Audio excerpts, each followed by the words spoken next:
नमस्कार, आपका स्वागत है। सबसे ज़्यादा वज़नदार बच्चा और वो भी श्री गंगानगर में।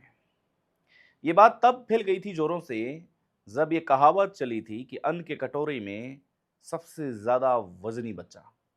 लोगों ने ये भी कयास लगाया कि अन्न के कटोरों में आखिर कैसे एक वज़नीदार बच्चा हो सकता है। लेकिन अन्न के कटोरे का भावार्थ था श्री गंगानगर, क्योंकि श्री गंगानगर को अन्न का कटोरा कहा जाता है। राजस्थान में एक महिला श्री गंगानगर की रहने वाली, उसने जब अपने बच्चे को जन्म दिया तब सब हैरान रह गए। हॉस्पिटल वाले, अस्पताल वाले, बाहर वाले, अंदर वाले, सब हैरान रह गए कि इतना वजनी बच्चा आखिर कैसे हो सकता है।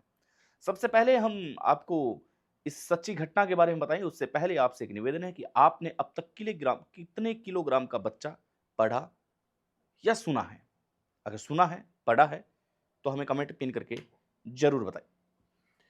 श्री गंगानगर की एक महिला ने 5.970 लगभग 6 किलो से 30 ग्राम कम बच्चे को जन्म दिया है। सोचिए आप, 5.5 किलो से ज्यादा वजनी बच्चे को जन्म देना ये अपने आप में बड़ी अनोखी बात थी। श्री गंगानगर का जिला हॉस्पिटल में रविंद्र सिंह की पत्नी गोगाबाई ने बुधवार दोपहर को 12:17 पर ये सिजेरियन डिलीवरी के जरिए लड़के को जन्म दिया है, जिसका वजन 5.5 किलो से ज्यादा है। डॉक्टर्स बताते हैं कि जब ये हॉस्पिटल में आए तब हमें अंदेशा हो गया था कि मां का जिस प्रकार से वजन है उस प्रकार से बच्चा हेल्दी होगा। मां का वजन भी करीब 100 किलोग्राम है, यानी कि पूरा 1 क्विंटल। जब गोगाबाई अपने बच्चे को जन्म देने के लिए हॉस्पिटल पहुंचती है तो हॉस्पिटल के स्टाफ, वहां के डॉक्टर्स सभी इस राय में लग जाते हैं कि बच्चा वजनी हो सकता है। लेकिन जैसे ही बच्चा पैदा हुआ तब उनकी इन उम्मीदों पर भी पानी फिर गया, क्योंकि सबसे ज्यादा वजनी बच्चा गोगाबाई ने पैदा किया। गोगाबाई फिलहाल आईसीयू में है, ठीक है, और उसे एक चाइल्ड केयर यूनिट में रखा गया है।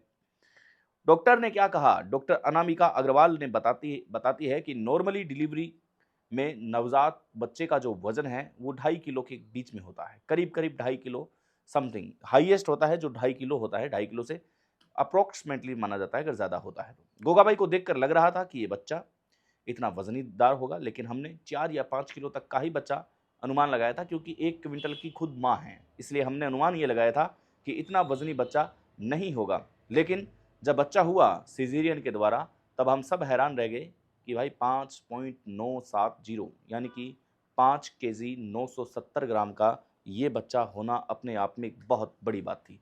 देश में सबसे वजनी बच्चा, देश में सबसे नवजात जो बच्चा है वो हम आपको बताते हैं कौन, और सेकंड नंबर पे आता है गोगाबाई का ये बच्चा। 21 फरवरी 2014 को इम्फाल, मणिपुर की शेनु देवी ने, 37 वर्षीय जिनकी उम्र है, उन्होंने 5.900 ग्राम बच्चे को जन्म दिया, यानी कि 5 किलो 900 ग्राम बच्चे को जन्म दिया। देश में सबसे वजनी नवजात के नाम इनका रिकॉर्ड था, लेकिन अब गोगाबाई का बच्चे का नाम भी सेकंड नंबर पे आता है, क्योंकि सबसे ज्यादा तो 900 ग्राम वो है, लेकिन इन्होंने 970 ग्राम बच्चे को जन्म देकर के ये रिकॉर्ड भी अपने नाम कर लिया है, क्योंकि 70 ग्राम गोगाबाई के बच्चे का वजन अधिक है, ज्यादा है। 2010 में सूरत, गुजरात के अंदर 5.7 किलो वजनी बच्चे को, एक नवजात बच्चे का जन्म हुआ। दुनिया का सबसे वजनी बच्चा कौन सा है ये देखते हैं, चलिए। ब्रिटेन में एक ऐसे बच्चे को दुनिया का सबसे वजनी बच्चा माना जाता है। रिकॉर्ड के मुताबिक ब्रिटेन के हैरी का जन्म के वक्त 6.2 किलो था। जी हाँ, 1879 में कनाडा में 10.8 किलो वजनी बच्चे को जन्मा था। हालांकि यह बच्चा 11 घंटे तक ही जीवित पाया था, इसकी ज्यादा लाइफ लाइन लंबी नहीं थी। इतना वजन क्यों, ये भी सुन लें आप। डॉक्टर स्मृति छाबड़ा ने बताया कि नवजात का वजन ज्यादा होना मां पर निर्भर करता है। जिन महिलाओं में बीपी, डायबिटीज और मोटापे की शिकायत होती है, सुनिएगा आप, उनके वजनी बच्चे होने की संभावना रहती है। बता दें, गोगाबाई भी करीब 100 किलो की है। उनके पति ने बताया कि श्रीगंगानगर लाने से पहले तक उन्होंने कभी अपनी प्रेग्नेंट वाइफ को डॉक्टर को नहीं दिखाया था। वे सूरतगढ़ के मानेवाला के रहने वाले हैं। जी हाँ, लेकिन अब ये रिकॉर्ड है जो गोगाबाई के बच्चे के नाम हो चुका है। तो भाई, क्या आप गोगाबाई के बच्चे से मिल चुके हैं? क्या आप गोगाबाई के गांव से हैं? क्या आप माने वाले गांव से हैं? अगर नहीं है तो ये वीडियो माने वाले गांव तक जरूर पहुंचाएं। और गोगा भाई, आपकी और आपके बच्चे की सेहत यूं ही बरकरार रहे, हम ईश्वर से दुआ करते हैं, प्रार्थना करते हैं। आभार, नमस्कार।